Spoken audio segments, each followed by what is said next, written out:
بسم اللہ الرحمن الرحیم لہ اصحاب یدعونہ الی الہدی ائتنا قل ان ھدی اللہ ھو الھدی وامرنا لنسلم لرب العالمین۔ یہ سورۃ انعام کی آیت نمبر 71 ہے۔ اس آیت کے اس آخری حصے میں اللہ تعالیٰ نے ایک مثال بیان فرمائی ہے۔ وہ مثال یہ ہے کہ کوئی چند مسافر راستے میں جاتے ہوں اور ان مسافروں میں ایک بندہ اپنے راستے سے اس کو شیطان ہٹا دے اور وہ اپنے ساتھیوں سے گم ہو جائے، اور پھر جب وہ گم ہو جائے تو اس کو اپنے ساتھی بلائیں کہ تو اس طرف آ، ان کی آوازیں بھی سنتا ہو اور وہ پکارتے بھی ہوں، لیکن اس کے باوجود وہ یہ سمجھے، جو دوسرا راستہ جس پر اس کو شیطان لگائے جا رہا ہے، وہ یہ سمجھے کہ جس راستے پر میں جا رہا ہوں جنگل میں تو یہ راستہ صحیح ہے، حالانکہ اس کے جو اپنے ساتھی ہیں اس کو صحیح راستے پر پکارتے ہیں کہ راستہ یہ ہے، اس پر نہ جائے۔ تو جس طرح شیطان نے اس کو اپنے ساتھیوں سے علیحدہ بھی کیا ہے، اسی طرح شیطان اس کو راہ راست پر نہیں بلکہ بھٹکا کے ہلاک کر دے گا، اور یہ راہ راست پر نہیں آئے گا۔ اس آیت میں ایک مثال بیان فرمائے اس کی کہ اس طرح جو ہے لوگ جو ہے اللہ تبارک حضرت سیدنا ابن عباس رضی اللہ عنہما فرماتے ہیں، اس آیت میں اللہ تبارک و تعالیٰ نے معبودان باطلہ کی طرف بلانے والوں کی بات بھی فرمائی ہے اور معبود برحق اللہ تعالیٰ کی طرف بلانے والوں کی بات بھی فرمائی ہے۔ فرمایا ہے کہ یہ اس میں جو دوسری میں نے مثال بیان کی، اس میں اس کی بات ہے، لہو اصحاب یدعون الی الہدی ائتنا۔ وہ جو گم ہو گیا تھا اس کی بات کہ جب لہو اصحاب یدعونہ، بلاتے ہیں اس کو جو راہ راست سے ہٹ جاتا ہے، یعنی جو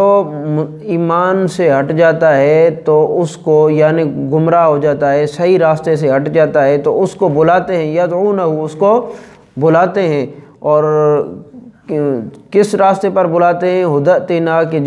جس طرح ان کی مثال اللہ نے بیان فرمائی کہ وہ گم راستوں پر ان کو شیطان لے جا رہا تھا اور وہ اس کو بلا رہے تھے کہ آپ ادھر آئیں اور صحیح راستہ یہ ہے۔ اسی طرح جس طرح اس آیت کا شان نزول میں نے آپ کو کل بتایا، سیدنا ابو بکر صدیق اپنے بیٹے کو فرما رہے تھے آپ ادھر آئیں،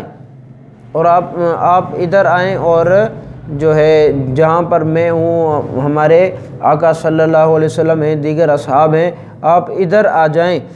اور فرمایا کہ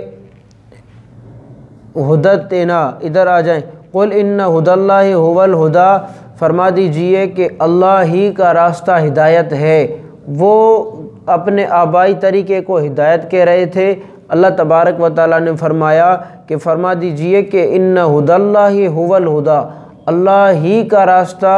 ہدایت ہے، اللہ ہی کی ہدایت یہی ہدایت ہے، اور اللہ ہی کا قرآن، اللہ ہی کے احکام، اللہ تعالیٰ ہی کا دین جو ہے اصل ہدایت یہی ہے، اور اس پر آ جائیں۔ اور وَأُمِرْنَا، ہمیں حکم کیا گیا ہے، لِنُسْلِمَ لِرَبِّ الْعَالَمِينَ، کہ ہم اپنے رب کے مطیع اور فرما بردار ہو جائیں۔ سیدنا ابن عباس رضی اللہ عنہما فرماتے ہیں، اس میں اللہ تعالیٰ نے ہمیں یہ حکم فرمایا ہے کہ ہم اللہ تعالیٰ کے توحید اور اللہ تعالیٰ کی عبادت میں مکمل اسی کے فرما بردار ہو جائیں۔ بلکہ دیکھیں دوسری آیت میں اللہ تعالیٰ نے لرب العالمین، اس کے آخر میں بھی ہے، اس میں اللہ تعالیٰ نے فرمایا ہے کہ فرما دیجئے قل ان صلاتی، میری نماز، و نسکی، میری قربانی، و محیایا، میری زندگی، و مماتی، اور میری موت، للہ رب العالمین، اللہ کے لیے ہے۔ مطلب مومن کا جینا، مومن کی عبادت، مومن کی پکار، مومن کی دعائیں، مومن کی آہیں، یہ سب کچھ کس کے لیے؟ للہ رب العالمین، اللہ تعالیٰ ہی کے لیے ہوتی ہیں۔ سیدنا ابن عباس رضی اللہ عنہ فرماتے ہیں کہ جو لوگ دنیا میں اللہ کے علاوہ کسی اور کو پکارتے ہیں وہ انہیں اس دنیا میں فائدہ تک کچھ بھی نہیں دیتے، اور جب یہ لوگ مرتے ہیں اور قبر میں جاتے ہیں تو قبر میں بھی جن کو دنیا میں پکارتے ہیں تو وہ دنیا میں پکارنے والے معبودان باطلہ ان کو قبر میں بھی کچھ فائدہ نہیں دیتے، پھر وہ قبر میں جا کے صرف حسرت ہی کرتے ہیں اور روتے ہی رہتے ہیں، اپنی ہلاکت ہی دیکھتے ہیں۔ ان کو قبر میں اس دنیا میں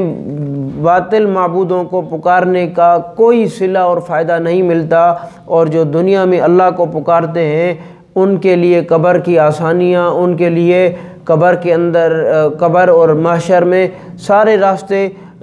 جو ہے اللہ تبارک و تعالی آسان فرما دیتے ہیں۔ تو پکارنا اللہ تعالیٰ کو پکارنا، اللہ تعالیٰ کی عبادت کرنا، یہ اللہ تعالیٰ کا